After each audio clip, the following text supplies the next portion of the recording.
না না না, দ্যাটস নট ট্রু। আদালত আদালত সেদিন আদালতে কি বলেছিল সেটার কিন্তু ভিডিও ফুটেজ আমাদের পিপি নিজে আপনাদেরকে দিয়েছে, বাইরে আমাদের কাছেও আছে।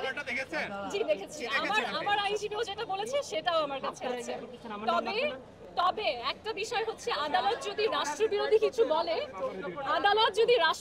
কিছু বলে, আমার কেস কিন্তু রাষ্ট্রবিরোধী কেস নয়। এখানে এই শব্দটা চয়ন আসলে আমার সাংবিধানিক অধিকার ভঙ্গ করে এবং আইন মানুষের অধিকার দেখে।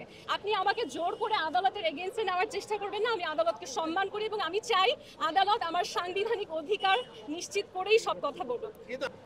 আমি বাংলাদেশের নাগরিক, আপনি বাংলাদেশের নাগরিক। আপনি যতক্ষণ পর্যন্ত আপনার আইন জানেন, as long as you know your rights as a citizen, you have every right to question every procedural error anywhere in the country. Thank you. 31 মানে আজকের মধ্যে রিপোর্ট দেওয়া তদন্ত কর্মকর্তাকে এটা ফরেনসিক এবং মালিকানা যাচাই সংক্রান্ত বিষয় পর্যবেক্ষণ করে ওনাকে প্রতিবেদন দেওয়ার জন্য বলেছিলেন।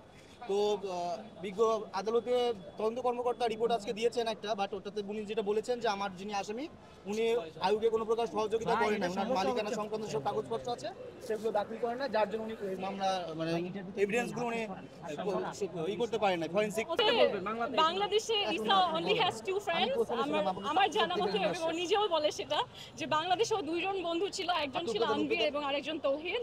সো যখন এই ঘটনাক্রমে আমরা দেখি যে এখন আনবির এবং তৌহিদ দুইজনই আসলে বিভিন্ন কেসে ফেসে গিয়েছে বা সেটা আদালত নির্ধারণ করবে যে আসলে কি হয়েছে। তো তখন আমার কাছে মনে হয়েছে যে আসলে birds of the same feather flock together না, আপনার বন্ধুর পরিচয় দিয়ে আসলে আপনার পরিচয় কিছুটা হলেও অনুমান করা যায়। সো আমাকে নিয়ে যেমন অনেক রকম অপপ্রচার হয়েছে, আমার সাথে বিগত সময়ের আমি ইম্পর্টেন্ট কিছু ইভেন্টে স্পেশাল গেস্ট কি স্পিকার হয়ে গিয়েছিলাম, কি নোট স্পিকার, সেই ছবিগুলো নিয়ে দেখানো হয়েছে দেখেন আওয়ামী লীগের লোকের সাথে উনি ঘুরতো, অথচ বাস্তব ছিল সেখানে আওয়ামী লীগের মন্ত্রী এবং আমার সমান পদমর্যাদা ছিল সেই প্রোগ্রামে, এমবাসি প্রোগ্রামে। কিন্তু আমার সম্মানটাকে হাইলাইট না করে আমাকে ভিন্নভাবে, যেন আমার একজন পুরুষের সাহায্য প্রয়োজন, এমন অসহায়ভাবে মানে আমাকে উপস্থাপন করেছে। তখন আমার কাছে মনে হয়েছে ছবি দিয়ে যদি আসলে এগুলো জাজ করা যায়, তাহলে মানুষের তো আসলে ওনার বন্ধুদের ছবিও দেখা প্রয়োজন। এবং আমার সাথে কিন্তু বাস্তবিক যদি ক্লোজ সম্পর্ক থাকে বা কথাবার্তা, চ্যাটিং এরকম কিছু থাকে, সেটা আছে। এখন ইন্টারিম গভর্নমেন্টে যারা আছেন, আমি ব্যাপারেও একটা শুনানি হয়েছে এবং আজকে যখন আমি আদালতে আসছি, আমি একটা ওথ নেই আদালতে, যিনি বিজ্ঞ বিচারক ছিলেন তার সামনে, এবং আমি আমার সাথে করে দুটো আল কুরআন নিয়ে আসি। একটি হচ্ছে সৌদি বাদশার রাষ্ট্রীয় উপহার, যেটা হচ্ছে আমাদের সৌদি যে এম্বাসি আছে বাংলাদেশে, সেখানে যখন কাউকে অনেক সম্মানপূর্বক আমন্ত্রণ করা হয় তাকে এটা উপহার হিসেবে দেওয়া হয়, সেটাও আমি সাথে এনেছি।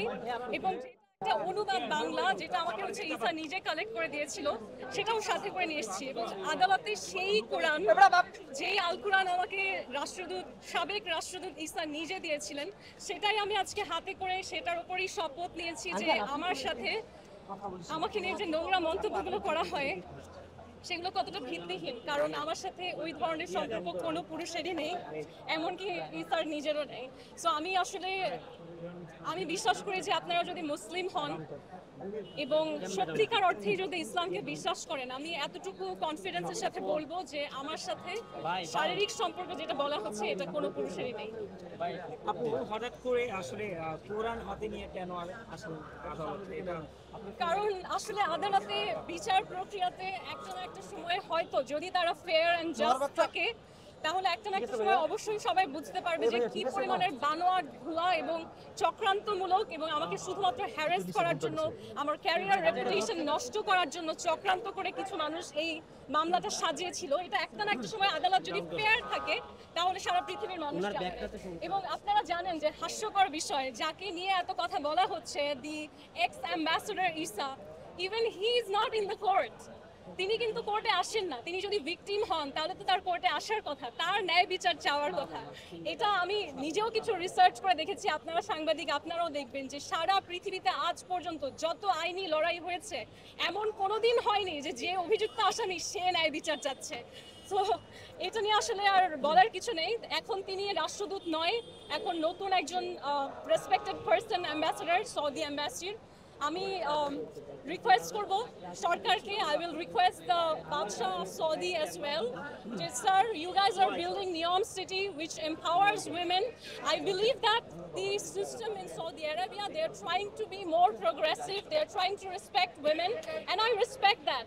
And I request the kings of Saudi Arabia, the crown prince, please sir, make this chaos stop, because it's not helping me or anybody.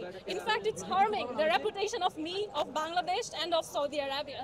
So I really request the states, both the states, Saudi Arabia and Bangladesh, to please stop this chaos. Amake free koren, let me be free, let me go back to my life. I am tired of this, and this is why I brought the Quran and I took an oath on it that each and every allegation, specifically the allegation of me being with men, is 100% false.